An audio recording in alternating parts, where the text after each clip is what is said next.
मेरा नाम महिपाल होते। आज ये दरिया बिछाई गई हैं और ये प्रदर्शन किया जा रहा है, क्या वजह है, क्या मांग है? सरकार की उत्पीड़न के बरखिलाफ है ये। अभी हमारे जो बच्चे रखे हैं बेरोजगारी, उसमें कौशल रोजगार के अंदर जो रखे हुए हैं उनको सभी को निकालने की प्रक्रिया शुरू कर दिया सरकार ने। हमारा पूरे इसका विरोध है, सारे हरियाणा के अंदर सभी जगह ये प्रोटेस्ट है। अब कौशल को पहले कह रहे थे ये लोग ये हम जॉब सिक्योरिटी करेंगे, कहाँ गई जॉब सिक्योरिटी सैनी साहब की? ये बिल्कुल घोषणेबाजी है। हम कहते हैं इनको पक्का किया जाए और यदि इनको उत्पीड़ित कर गया तो सर्वोपरि संघ इसको बिल्कुल बर्दाश्त नहीं करेगा। आने वाले टाइम में 20 तारीख को हमारा कुरुक्षेत्र के अंदर इन्हीं मुद्दों को लेकर वहाँ प्रोटेस्ट है। इसके बाद नहीं मानी सरकार, हमारी फिर 20 मई को हड़ताल है। ये तो सरकार इनको सभी को वापस ड्यूटी पर ले और उत्पीड़न कम करे। जो भी है हमारे एक तरफ बोलते हैं सरकार जॉब सिक्योरिटी करेंगे, गुमराह कर रही है आम जनता को। जात के बाद पे धर्म के नाम के भड़काया जा रहा है। औरंगजेब की कहा हम कब्र खोद देंगे, अरे कम से कम इसके तो करवा दो। जो बेरोजगार बच्चे हैं हमारे उनको रोजगार तो दे दो। उनको हम तक कहते हैं अभी जो कौशल के हैं उनको सभी को पक्का किया जाए पॉलिसी बना के। जैसे ध्यान भटका रहे लोगों का।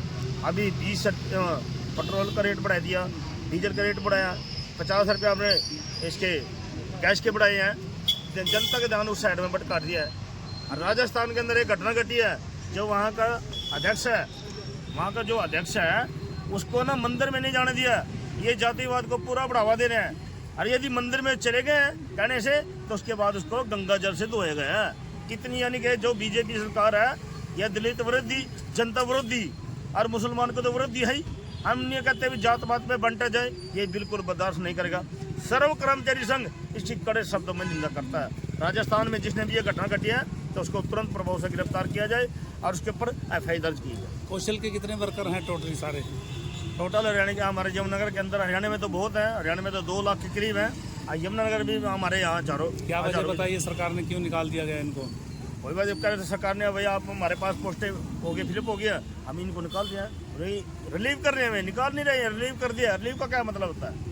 जब आपको छुट्टी दी जाती है 10 दिन की, 15 दिन की, गुमराह कर रहे हैं यहाँ पर भी।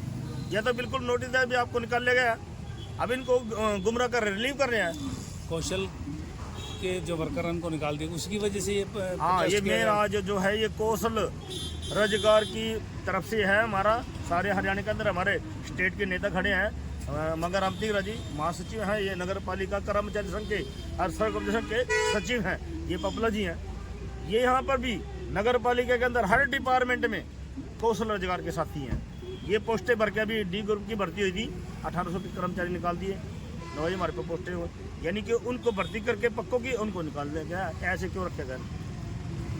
आप नगर निगम के प्रधान हैं और जिला के प्रधान हैं, तो आपका क्या कहना है इस मामले में? मेरा नाम मांगे रामतीरा, मैं राज्य महासचिव नगर पालिका कर्मचारी संघ हरियाणा और सर्व कर्मचारी संघ का भी राज्य का सचिव हूँ। अभी हमारी रोहतक के अंदर एक मीटिंग थी 6 तारीख को, उसमें जो सर्व कर्मचारी संघ ने फैसले लिए, उसमें एक तो 11 तारीख आज का जो फैसला है वो पूरे हरियाणा में कौशल रोजगार का जो विभाग बना हुआ है उसमें सरकार ने 1,20,000 कर्मचारी लगाए थे।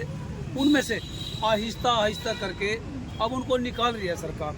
जिस वक्त इलेक्शन का दौर था उस टाइम हमारे माननीय मुख्यमंत्री जी ये कह रहे थे कि ये मेरी जुबान है कि एक भी कर्मचारी को निकलने नहीं दिया जाएगा। राम जी, इस मामले में आपका क्या कहना? इस मामले में मैं सरकार से यही अपील करना चाहूँगा कि इन बच्चों को निकाला ना जाए। अगर आप दूसरी भर्ती कर रहे हैं तो इन बच्चों का भी प्रबंध करके, जब आपने जॉब सिक्योरिटी दे ही दी तो इनकी जॉब सिक्योरिटी दे दी जाए।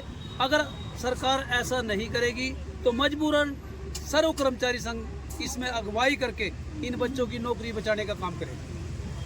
पपला जी, आप प्रधान हैं नगर निगम के, कौन सा आज महकमा इनके साथ है? इनके साथ सभी डिपार्टमेंट है, नगर पालिका कर्मचारी संघ, रोडवेज, बिजली बोर्ड, पब्लियन, जितने भी अपने डिपार्ट के जितने भी कर्मचारी हैं सारे साथी यहाँ पहुँचे हैं। और जितने भी कौशल रोजगार के कर्मचारी हैं उनका बढ़ चढ़ के समर्थन करेंगे। और सरकार ने अगर नहीं बात मानी तो जैसा भी स्टेट का कोई आदेश होगा उसमें बढ़ चढ़ के भाग लेंगे और इन कर्मचारियों को रोजगार बचाने का काम करेंगे। छोटे साहब, आज ये प्रदर्शन किया जा रहा है और सरकार से मांग की जा रही है, अगर भाई जी फिर सरकार नहीं मानती इस बात को तो फिर अगला कदम क्या होगा? अगला कदम आप मैंने पहले ही बताया 20 तारीख को हम जाएंगे सैनी साहब के घर पे, वहाँ करेंगे प्रोटेस्ट, धरना भी दिया जाएगा, प्रदर्शन भी करेंगे। यदि फिर भी नहीं मानी तो फिर हमारी मीटिंग होगी, अगली मीटिंग होगी 20 अप्रैल को, ना 20 मई को। 20 मई को हमारी सेंट्रल लेवल की हड़ताल है, उसमें पूरी की पूरी भागीदारी होगी। उसके बाद विद्रोह की भी तैयारी है, अगली भी तैयारी है, कंटिन्यू की हड़ताल हो सकती है। ये हमारी स्टेट बॉडी फैसला देगी। Thank you very much.